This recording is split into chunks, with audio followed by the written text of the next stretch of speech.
Je voudrais du soleil vert, des dentelles et des théières, des photos de bord de mer, dans mon jardin d'hiver. Je voudrais de la lumière, comme en Nouvelle-Angleterre.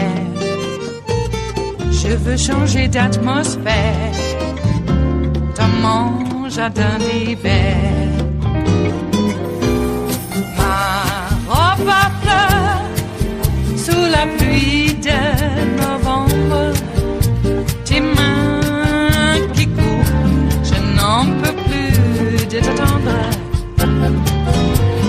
Les années passent, qu'il est loin, là je tombe. Nul ne peut nous entendre. Je voudrais du Fred Astaire, revoir un latte. The White House keeps denying several of those major allegations in the book, and you're getting some new information. Correct. So first of all, I went back to Bob Woodward today to ask him if there was any update, and once again, he confirms he stands by his reporting. The other thing we have is something brand new, and that is yesterday, you may remember, President Trump said no documents could have been stolen off his desk. This didn't happen. Right, and he's referring to a sense that the book opens with this, with Gary Cohn, the president's top economic advisor, so concerned that the president was about to sign some document that would end U.S.-South Korean free trade agreement and could jeopardize national security by making it more difficult for the U.S. to determine if the North Koreans were to launch, for example, a nuclear missile. And so he removed it before the president could see it. Right. This is the very dramatic opening scene of the book where he sees this document and he says, according to Woodward, that he was appalled and got to save the country, and he swipes it. Not the only time. Yesterday, the president said no documents were stolen off of his desk. We have the document. This is a copy of the document that is in Bob Woodward's book. It is a draft letter that, according to Woodward's reporting, that Gary Cohn and Staff Secretary Rob Porter, former Staff Secretary, didn't know how it got there. It had not gotten through the proper channels. And it is from President Trump and his U.S. trade representative, and it is addressed to the president of South Korea. It is dated September 5th, 2017. So read it to us. What does it say? You want me to read the whole thing? Not the whole okay. thing. Dear Sirs, the United States-Korea Free Trade Agreement in its current form is not in the overall best interests of the United States economy. Thus, in accordance with Article 24.5 of the agreement, the United States hereby provides notice that it wishes to terminate the agreement. And it goes on. But that was what they were so concerned about. What Gary Cohn, what Reince Priebus, what Rob Porter were so concerned about, that the president did not understand that by terminating the agreement, it was a danger to economic security, it was a danger to national security, it was a danger to global security. How did it get on his desk is the other question. Who wrote it for the president? I mean, it's clear the president didn't write it. So who was it who actually slipped it in there and put it on the president's desk, clearly without the so what are the secretary knowing about it, or Gary Cohn knowing about it? The two words we have said over and over since day one: chaos and dysfunction. Right. And we know that President Trump, especially before Chief of Staff John Kelly got there, people were in and out of the Oval Office at all times of the day, night, putting things in front of him, lobbying for different policy and alternative. That's the best guess of how this got there. And the national security team was deeply, deeply concerned that if the president were to terminate this free trade agreement with South Korea, the South Koreans would retaliate by punishing the U.S. in terms of national security interests and preventing the U.S. from learning about a potential North Korean nuclear missile launching within 7 seconds. If they didn't have that cooperation from South Korea, they'd have to determine it from Hawaii or Alaska or someplace else. It could take 13, 14, 15 minutes, which in terms of a nuclear missile is a huge, huge deal. That was what was at stake if the president would have terminated that trade agreement. It is Friday, the 7th of September of 2018, and you are in West Coast Cookbook and Speakeasy. I am your chef de cuisine, Justice Putnam, and our daily special is Blue Moon Spirits Fridays, folks. That's right. We are all Nighthawks in the diner of life. Oh, my. You know, it's never too late or too early for the French 77. Really? Because what is time? It's malleable. And what is space? Well, it's not just where you are. It's where you might be. And that's why the French 77 is so lovely. Well. We averted nuclear war. Thanks, Wolf. Boy, I was frightened there. You know, those soybean futures that were going to go through the roof if this guy hadn't stepped in and imposed all these trade tariffs. Oh boy. Well, time is of the essence. When a nuke missile is on its way to land on your head, and I don't know about you, but if the inevitable is inevitable, so I'd like to know, more than just a few seconds before it happens. Okay? Because you want to get the kiss, the hug in, and maybe one more kiss. And then, such is life, huh? I mean, it could be that or some rogue planet blasting into us from outer space. You never know until it's too late. Don't you want to know a little bit beforehand? I always did. Okay, well, I don't know why I'm talking about that kind of subject matter on a Friday. We have a whole busy weekend ahead of us. Okay, you thought the week was tough. Wait till the weekend comes. Remember when the weekend was a life of leisure and we could just, let bygones be bygones and everybody would have roasted marshmallows and maybe s'mores. Make them into s'mores. And everybody had a grand time. Now, you don't know who's going to go rogue and write an anonymous op-ed to the New York Times. You just never know. Who can you trust? The problem still remains. Do we now, because of this incident with Trump, this presidency of Trump, do we now have to prepare for the military or, the various branches of government, elements in the various branches of government, who decide that they can just ignore the Black Lady President's orders and then mumble among themselves about the 25th Amendment? Is democracy on the way to being destroyed? Some people argue it already has. But I'm a romantic. I call it the Great Experiment. Okay, so they added a caustic chemical to it. Let's add whatever it is to balance out the causticness and make us a sweet concoction of honey and milk. Okay? No more bitter. And I can't wait. You know that whatever happens to Trump, he's going to Facebook Live it. I can't wait for the Facebook Live of Trump being dragged out of his spider hole. You know what I mean. Petty tyrant. Jeez. And I keep arguing as well. What if Trump is just the dry run and Putin installs someone who's actually competent to take the job?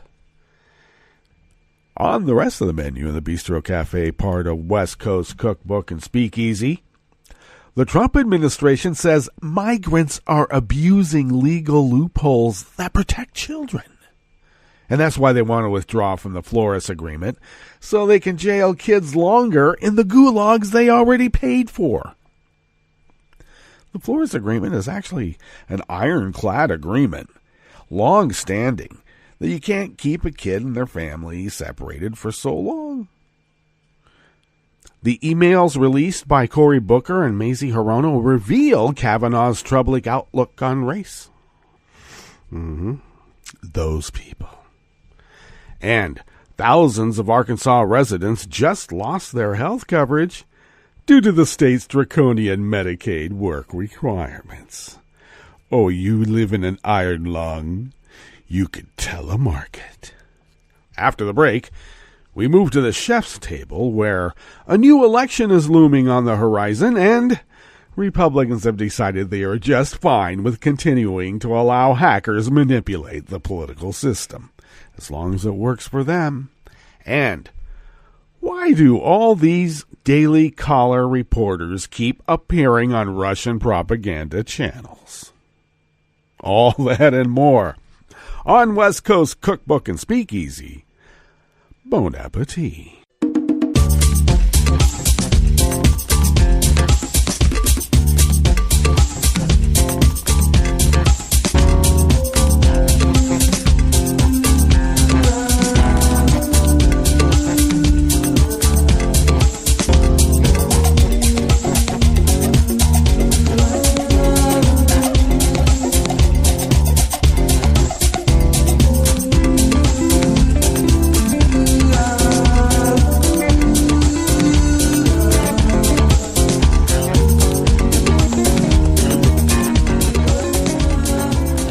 If you go to the bottom of our homepage at netrootsradio.com, our new updated homepage for the season, because it is the voting season, and there are proper links, just lovely. It's lovely to find them. Take a look, okay? And roam around and make sure you are registered to vote. That's the big one, and their proper links are there. So go to the bottom of our homepage, and at the rightish of the page is the chat room link, and that is monitored by Kelly Lincoln. And if you would please engage her, she is still in need of funds to be able to finalize her hardware and software upgrade to continue Resistance Radio, and that would be helpful. So help a friend. Thank you. To the leftish of our homepage at netrootsradio.com are the Netroots Radio Contribute and Donate buttons, and we are unable to do this without you. And it is no joke. Your generosity keeps the bills paid, because we don't stiff our workers, or, before we stiff them, make them wear, don't even wear the plastic bump caps. Okay? I mean, we don't do that. Okay? We pay our bills. And we pay our bills because of your generosity, and there's no joke about that. Thank you very, very much. You can follow Netroots Radio on Twitter at Netroots Radio. And Tom takes care of that platform. And thank you, Tom. And, go ahead and check us out on Facebook. I mean, Zuckerberg's going to do what Zuckerberg does, but do check us out. We're over there. We've got a Facebook Live thing going, and that's because of Kelly's ingenuity and diligence. Thank you.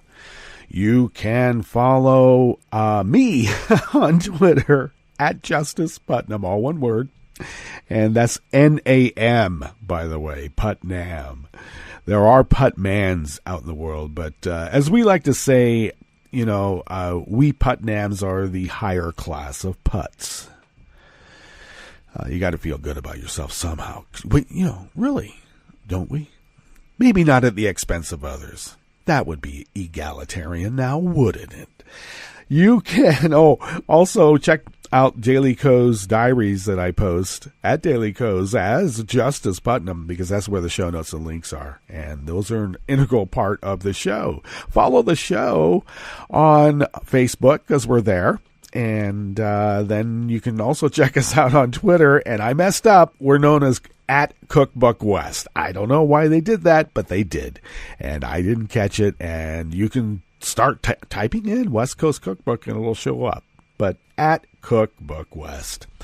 And finally, podcasts of the show can be had by way of Stitcher, Spreaker, TuneIn, iTunes, YouTube, and wherever fine and not so fine podcasts can be found. Okay.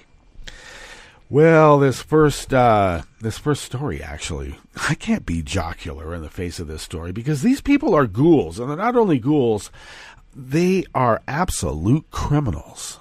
They not only want to ignore the laws that have been imposed upon them now, they want to erode anything that allows any brown person place in this society. I mean, it's bad enough that if you're anybody, you could be a brown person, but if they don't like you, they can tell you ostensibly along a border state. But what does that mean anymore now? Border state. They can force you to show your papers and prove that you were born here, and that's still not enough. And they can deport your ass to wherever, I don't know. Nazi Germany made whole classes of people stateless. It's almost like a blueprint, a playbook. Jeez. Well, this is also part of the playbook. The Trump administration wants to overturn the Flores Agreement. Oh, you don't know what the Flores Agreement is? The Flores Agreement is something way back in the Clinton era. Yeah, I'm talking about Bill. Okay?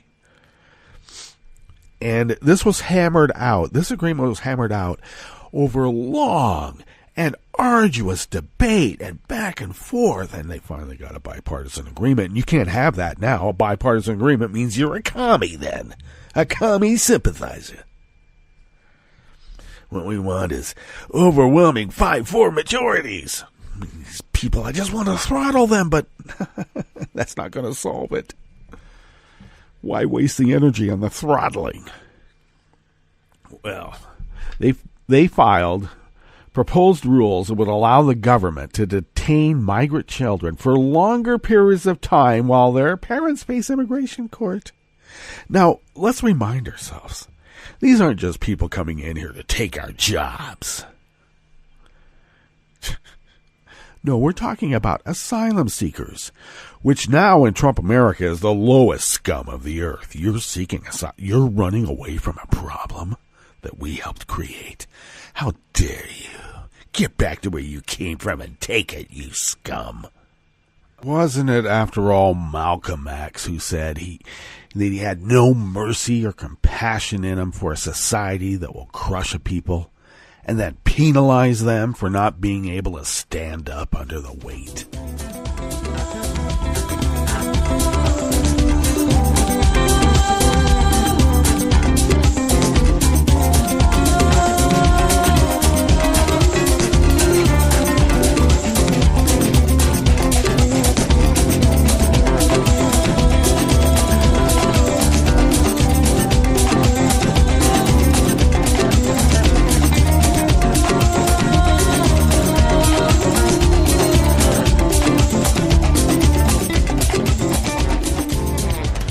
Next offering here at the Bistro Cafe, part of West Coast Cookbook and Speakeasy, deserves a lovely French 77 because Rebecca Entrago of Think Progress brings us this lovely story. Senators Cory Booker and Mazie Hirono yesterday, two Senate Judiciary Committee members, by the way, took the bold step of releasing confidential emails from Supreme Court nominee Judge Brett Kavanaugh that revealed his troubling positions on race. No wonder they were trying to keep things secret. Not only has he been lying, but he's, unrepentant. Hirono tweeted out screenshot emails from Kavanaugh's time as a lawyer in the W. Bush White House that are stamped Committee Confidential. I want to see a TV show called that, Committee Confidential. I'll think of the pitch by the end of the show, or maybe I won't. The Committee Confidential designation, given by Republicans, as if we couldn't tell, ensures that the public cannot see them and Democrats cannot ask Kavanaugh about them during the hearing. Oh, yeah? Well, I think Corey said, bring it on, Cornyn. Bring it on. And you know what? Cornyn slinked away like the little white bread mushy mush he is. Cory Booker played football, you know. These are the docs ours don't want you to see because they show that Judge Kavanaugh wrongly believes that Native Hawaiian programs are constitutionally questionable. I defy anyone reading this to be able to conclude that it should be deemed confidential in any way, shape, or form, Hirano said in her tweet.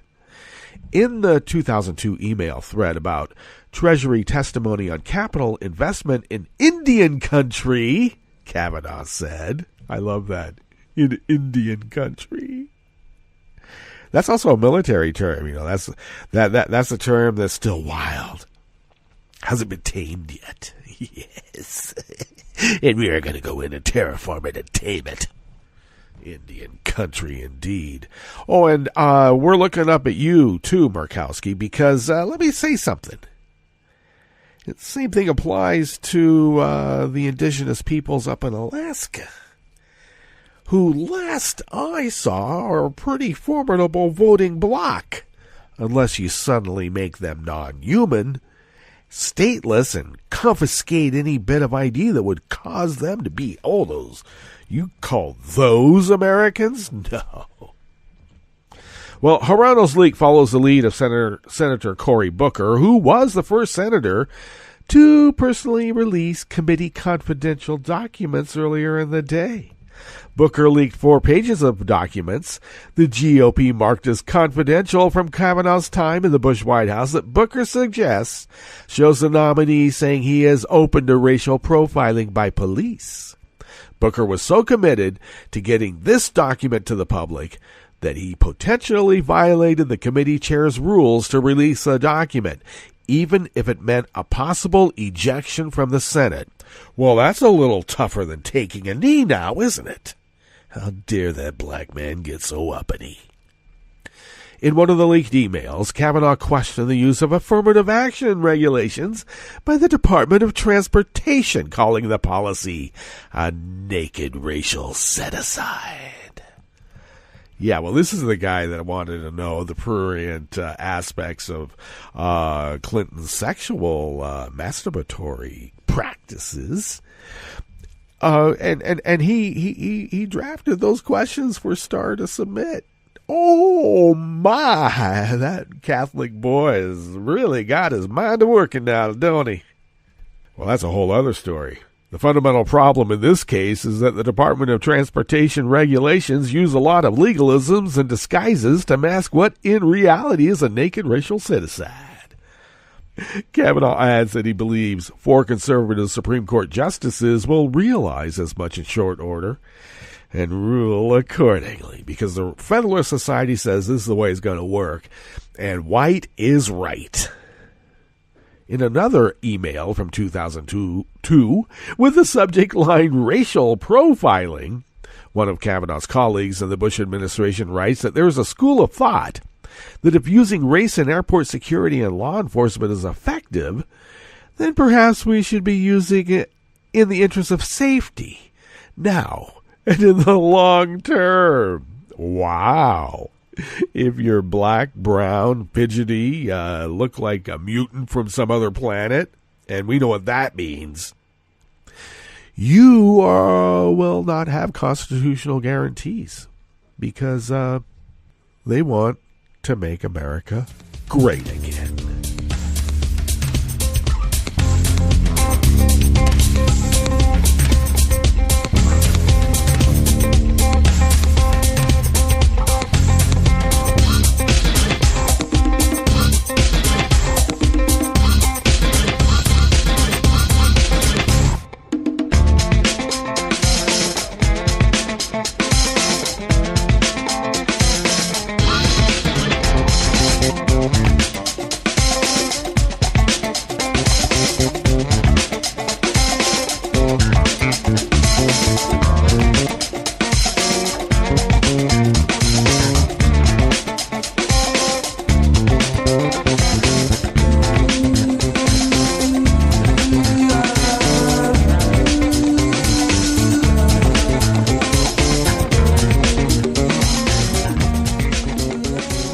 Amanda Michelle Gomez. Also of Think Progress brings us this last offering here at the Bistro Cafe, part of West Coast Cookbook and Speakeasy, Blue Moon Spirits Fridays. Well, looks like thousands and thousands of Arkansas residents will be locked out of health coverage until January 1st, regardless of whether or not they were aware of this work requirement that was imposed because, I don't know, make people suffer.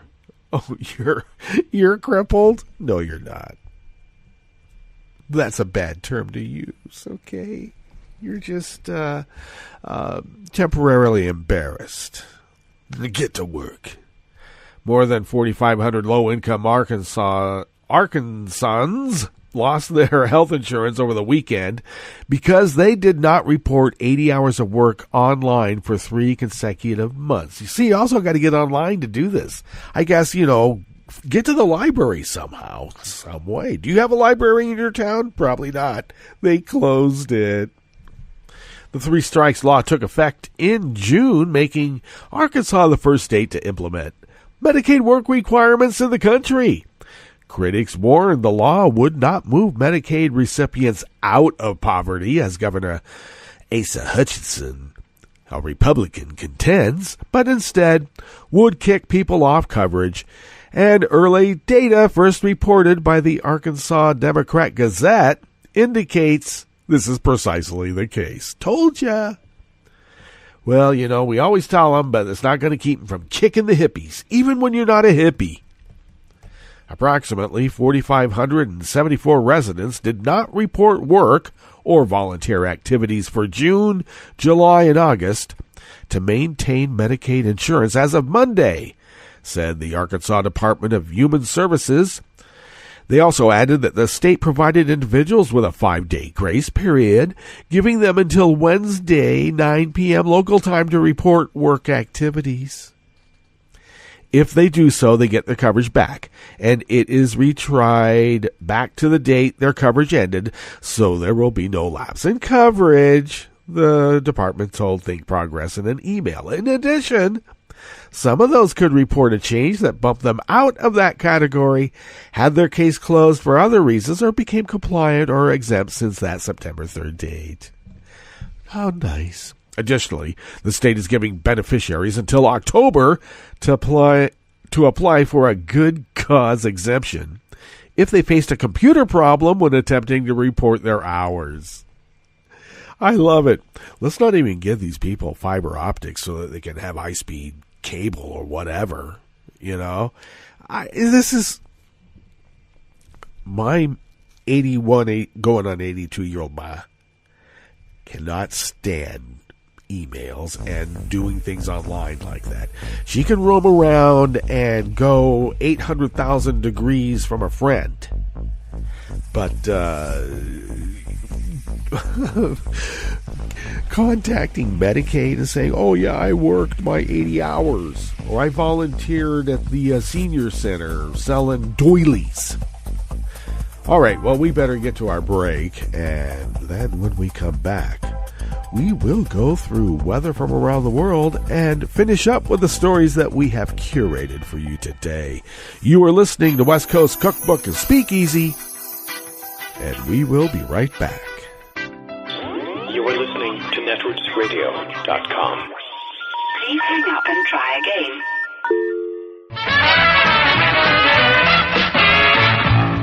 From a point at sea to the circles of your mind, a new force is at work for planetary transformation. New radio for a new Earth.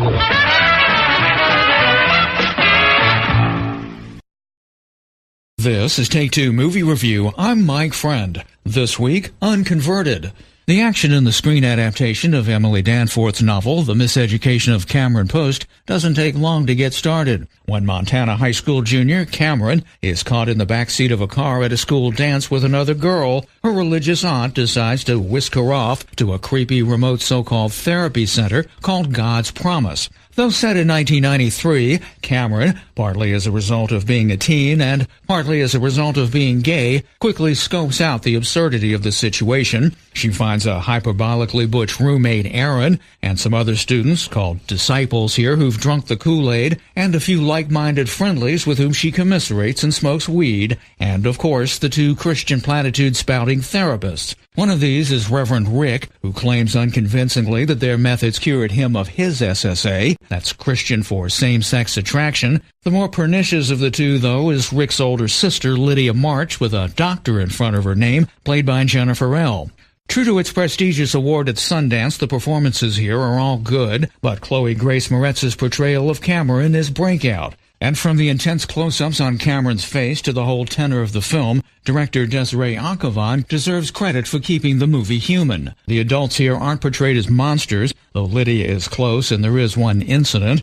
They're mostly clueless and making it up as they go along. The kids likewise aren't heroes, they're lost, and just beginning a journey as the credits roll. Sadly, the, quote, teaching of kids to hate who they are, as Cameron puts it in the Miseducation of Cameron Post, isn't confined to the dustbin of history yet, and it's still legal in 41 states. This has been Take Two Movie Review. I'm Mike Friend. Catch up with us at take2moviereview.com and feed us back on our page on YouTube.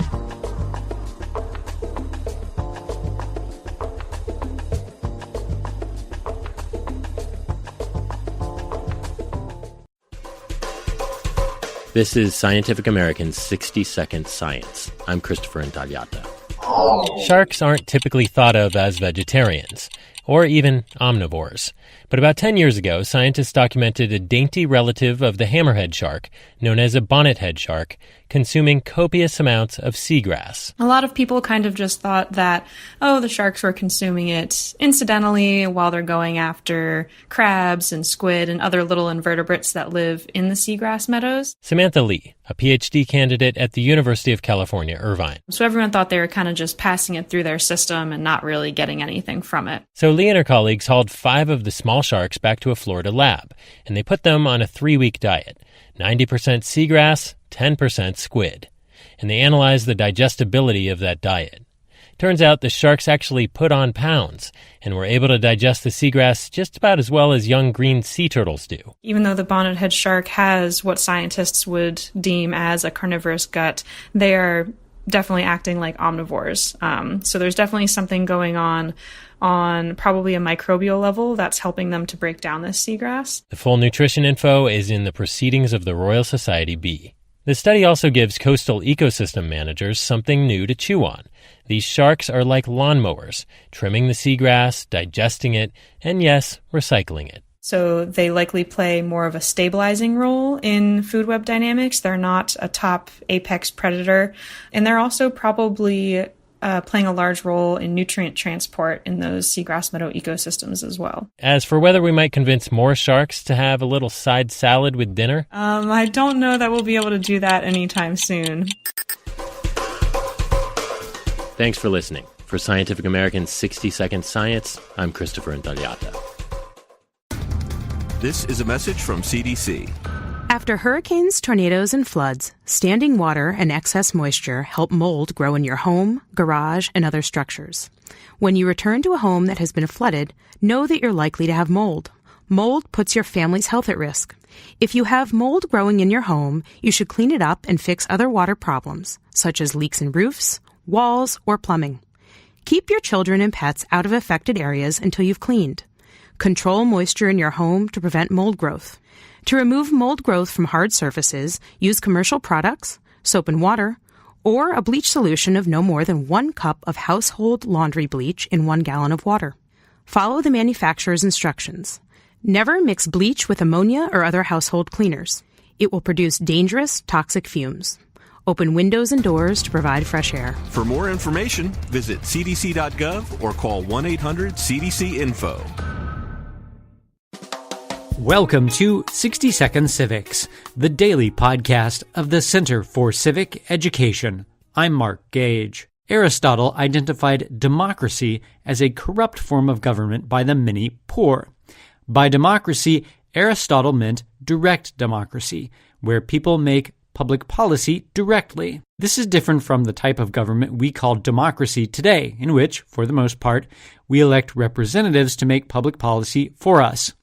Aristotle's view of direct democracy was colored by ancient Greek history, when the poor took power and attempted to seize the property of the rich for themselves, serving their own self-interest rather than the common good.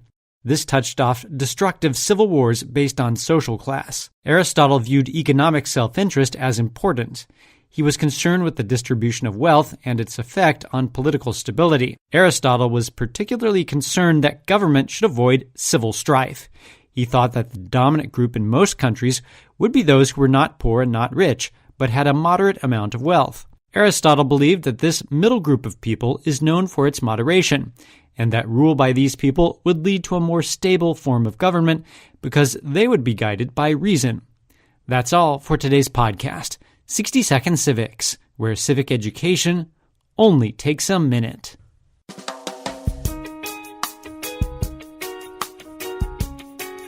You can help stop the Trump agenda in its tracks. Make sure you're registered to vote. Go to rockthevote.org. And on November 6th, vote for Democrats up and down the ticket. This message, a public service from all the fine people of netrootsradio.com. You can say this for the war on drugs and the war on crime. They took a lot of prisoners. I'm Bill Newman, and this is the Civil Liberties Minute. In Massachusetts, for example, the prison population today is triple what it was in 1980. The reasons? The increase in the average length of a criminal sentence. Parole is not often granted, and mandatory minimum sentences make parole impossible, and prisons are being used to warehouse persons with mental illness and or with substance use disorders. The prison population in Massachusetts and across the United States should and can be reduced by half. This goal can be accomplished with alternatives to imprisonment, with pre-arrest and post-arrest diversion programs, with restorative justice initiatives and treatment and support services, and by eliminating mandatory minimums, and by reducing the length of some sentences, and increasing release on parole, and by stopping the unconscionable sentencing disparities, and by not locking up people with mental illnesses and substance abuse problems. And let's start by eliminating cash bail. Reducing the prison population in the United States, now 2.3 million people, by half will require leadership by prosecutors and lawmakers and judges and parole board members too. Let's agree on this. It's time to end. It's past time to end the failed racist experiment of mass incarceration in America. The Civil Liberties Minute is made possible by the ACLU because freedom can't protect itself. This is Solidarity News on Radio Labour. I'm C. Marie Ainsborough. In the Gulf state of Qatar, the government has taken a major step towards improving respect for the rights of migrant workers. Until now, workers brought into the country for construction, domestic service, and other jobs have not been able to leave the employer who initially hired them. This stipulation was part of the so-called kafala system, which bound workers to their employers. The new law lets workers return to their home countries without receiving permission from their Qatari employer. The change in the country's legislation comes after many years of lobbying and campaigning by international labor organizations. One of those organizations is the International Trade Union Confederation, which represents national labor centers at the world level. ITUC General Secretary Sharon Burrow told the media that the new law marks a huge step to end the kafala system for migrant workers in Qatar. An estimated 1.5 million workers, she said, will now be able to leave Qatar without their employer's permission. The General Secretary of the International Transport Workers Federation, Stephen Cotton, said that implementing the new law is a genuinely historic breakthrough for migrant workers. They will no longer need to have exit permits. This brings an end to a central feature of the kafala system of modern slavery, he said. One of the reasons Qatar has so many migrant workers is because it is building the infrastructure for the 2022 World Cup of Football. Monitoring the treatment of the workers who are constructing the needed stadiums and hotels is the Building and Woodworkers Global Union, BWI. In a recent interview, BWI's Migration, Gender and Campaign Director, Jin Suk Lee, talked about Qatar and the facilities needed to host the World Football competition. While fans and most of us are enjoying the sport, behind that are workers, construction workers, who are building the stadiums, the infrastructure projects, and the hotels. And many people don't realize the working conditions of these construction workers.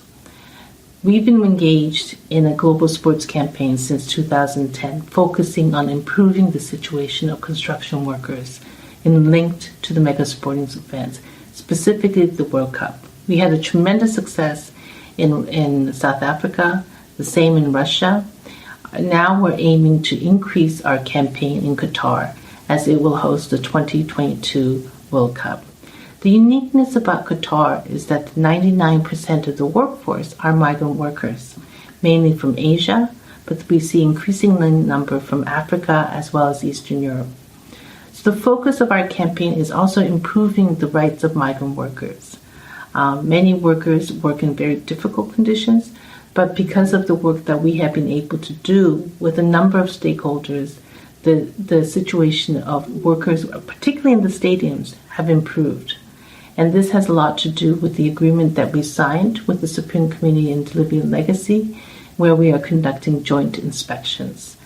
Through the joint inspections, we have access to talk to workers about their working conditions as well as their concerns. And we've been able to work in a cooperative manner, in a transparent way with the Supreme Committee to improve the situation. This is what we would like to see happen in the entire country, because the construction projects for the stadium is only less than 3% of the projects in the entire industry. But at the same time, we see also an opportunity because there's a ILO technical cooperation agreement that has been signed with the Qatari government, and now there's an ILO project office. So we hope to work with the ILO project office to improving the situation, not only in the stadiums, but the entire industry. And it is our hope that what we do in Qatar will not just be in Qatar, but it'll be for the entire region. But it's also a long-lasting legacy of looking at sports and human rights, sports and labor rights. So the next World Cup after Qatar will be actually the united bid. It's the U.S., Canada, and Mexico. So we'll still continue to make sure that workers who build the stadiums have decent work, safe conditions, and a living wage. I'm C. Marie Ainsborough. Thank you for listening.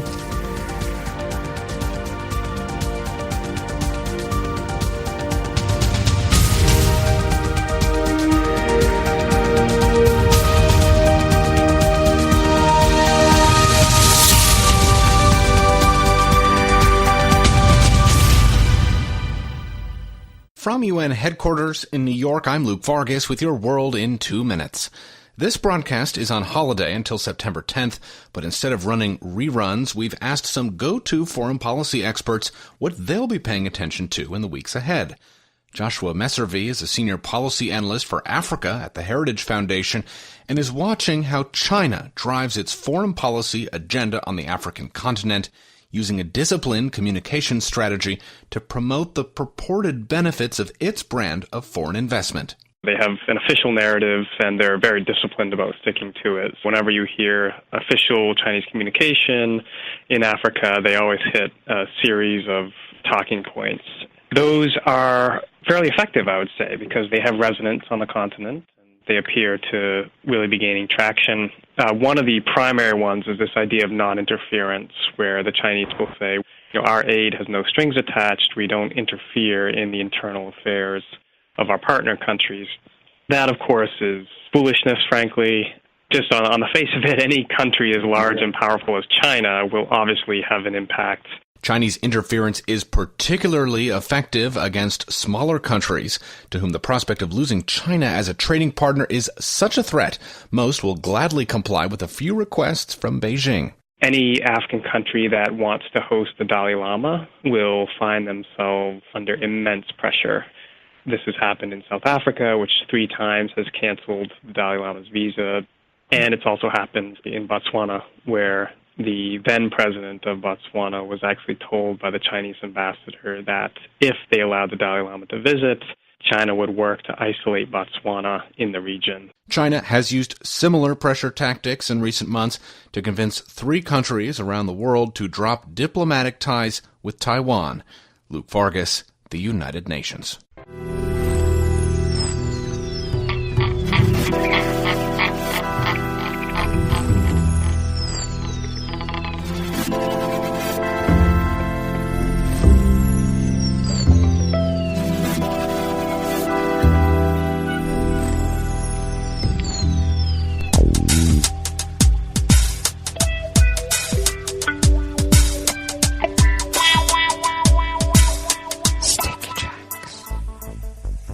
Thank you for accompanying us here to the Chef's Table at West Coast Cookbook and Speakeasy. Blue Moon Spirits Fridays, folks, because we are all Nighthawks in the Diner of Life. Here, have a French 77, no more than 2.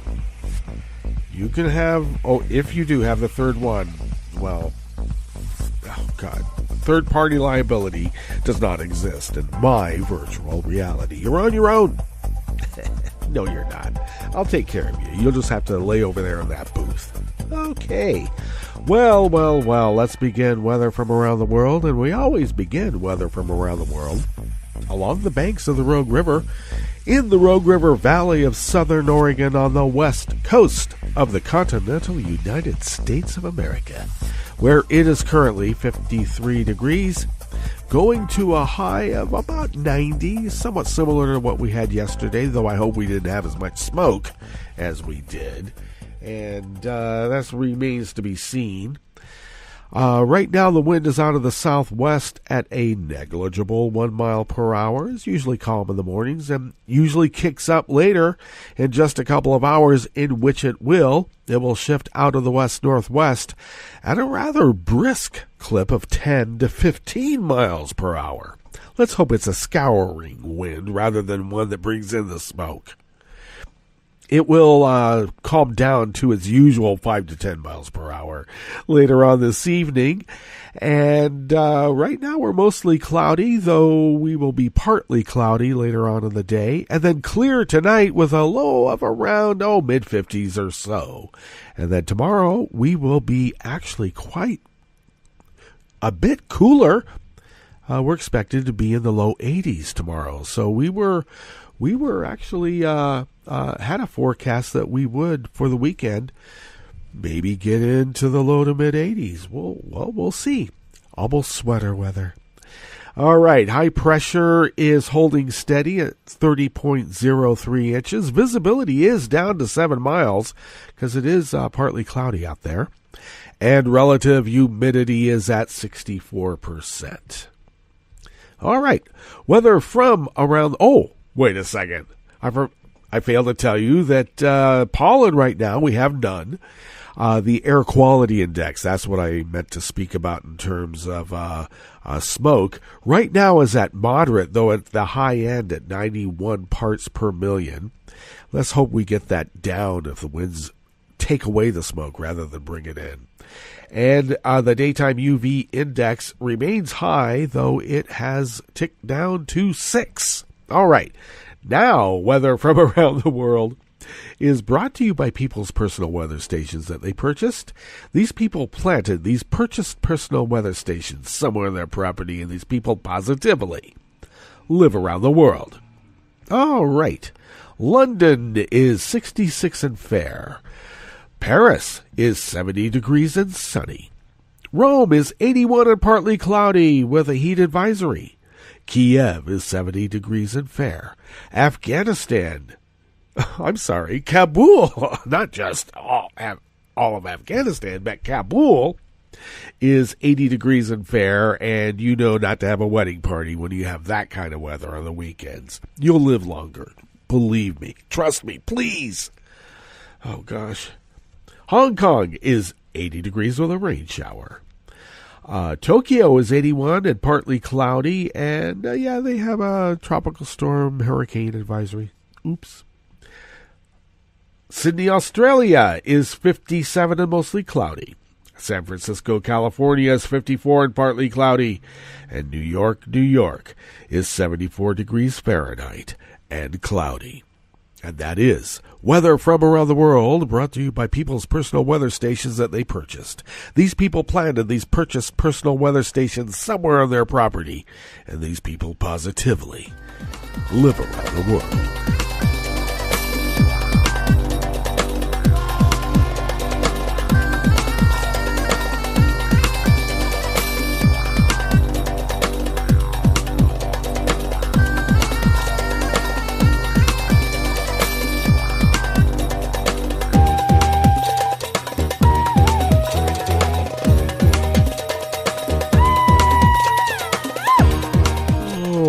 The first offering here at the chef's table at West Coast Cookbook and Speakeasy, Blue Moon Spirits Fridays, is Out of Alternate by Matthew Chapman. On Thursday, the House Republicans were sticking a fork in a deal they had been making with Democrats to bilaterally prohibit campaigns from using campaign material that is stolen or hacked, potentially clearing the way for a rerun of the damage done to our political system during the last presidential election. Oh, it worked so well for him last time.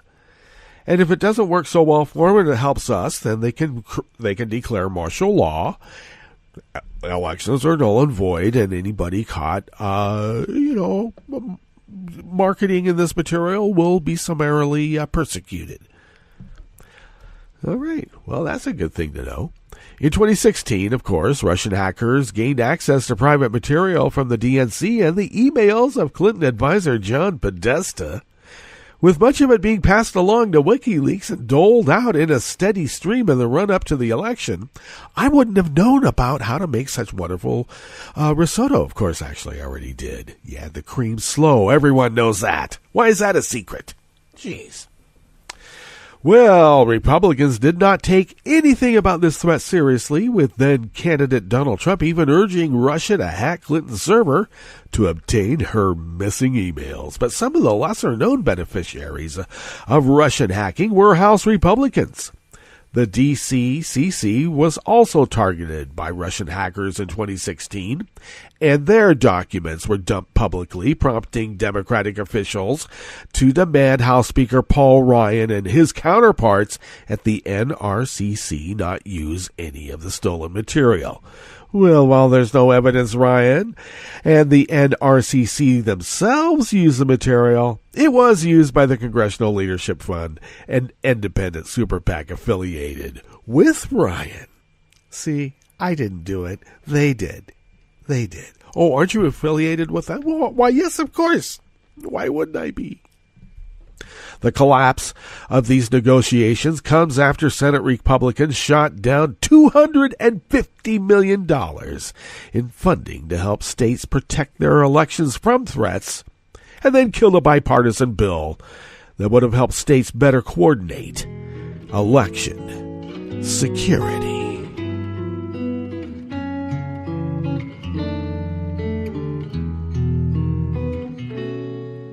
Je te donne ce mon amour pour la vie entière.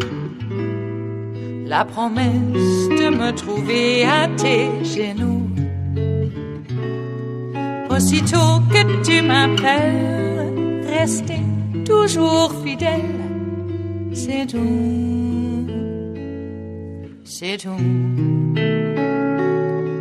Je te donne tous mes printemps, mes étés de mer. Mes automnes, quand les feuilles tombent partout.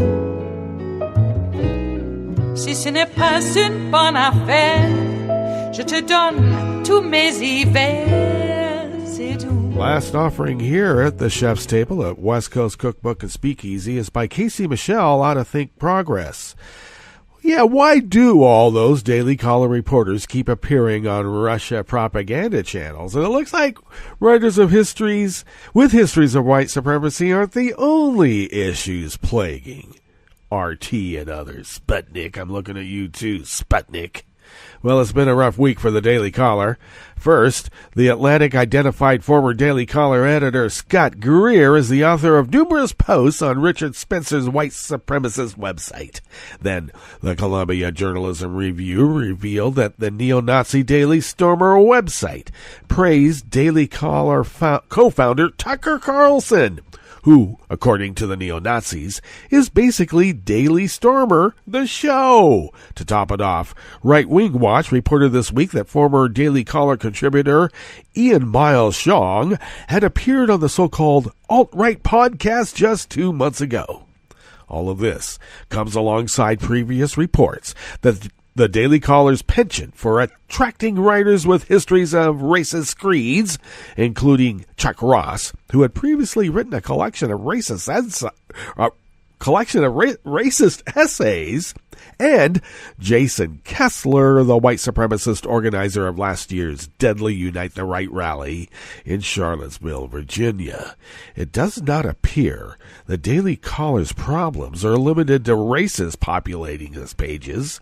Over the past month, Daily Caller reporters and editors have made multiple appearances on Russia propaganda outlets, with one of Sputnik's hosts describing the Daily Caller as one of his favorite websites. Wow, the Swanson TV dinner fortune can go a long way. Yeah, well, we'll see. Is Tucker Carlson going to be rooming with Steven Seagal also? Boy, they better get a bigger pad.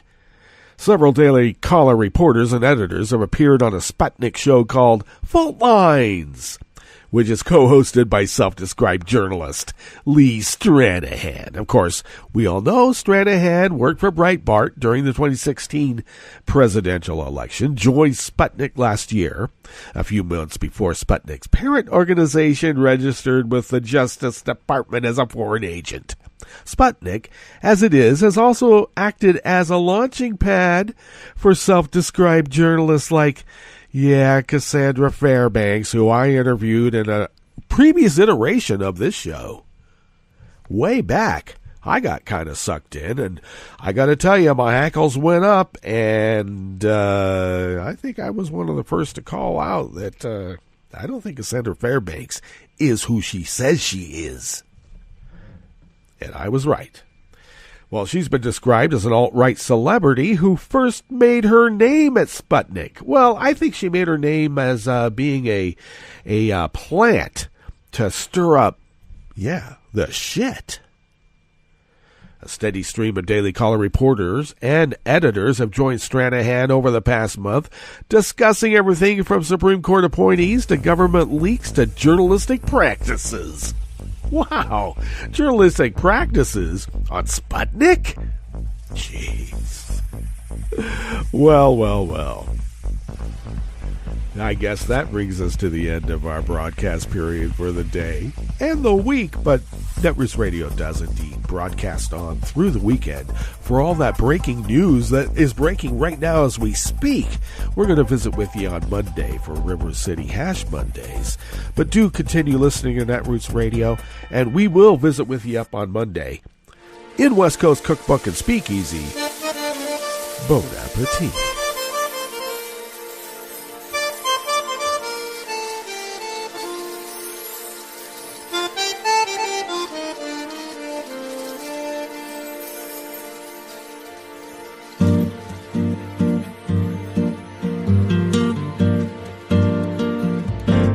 Je voudrais du soleil vert, des dentelles et des théières, des photos de bord de mer, dans mon jardin d'hiver. Je voudrais de la lumière, comme en Nouvelle-Angleterre. Je veux changer d'atmosphère, dans mon jardin d'hiver. À fleurs sous la pluie de novembre, tes mains qui courent, je n'en peux plus de t'attendre. Les années passent, qu'il est loin, là je tombe. Nul ne peut nous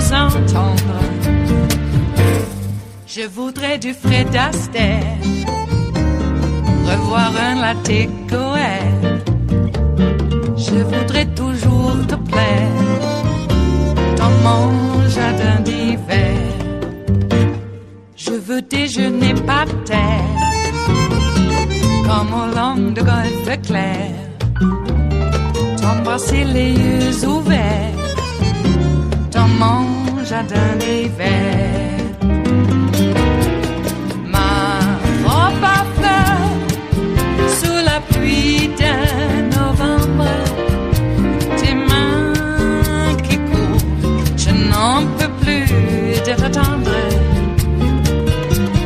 Les années passent, il est loin l'âge tendre, nul ne peut nous entendre. Ba-da-da-dum-di-da-dum, ba-da-da-dum-di-da-dum, ba-da-da-dum-di-da-dum, dans mon jardin d'hiver. Ba-da-da-dum-di-da-dum, ba-da-da-dum-di-da-dum, ba-da-da-dum-di-da-dum, dans mon jardin d'hiver. Dans mon jardin d'hiver, dans mon jardin d'hiver.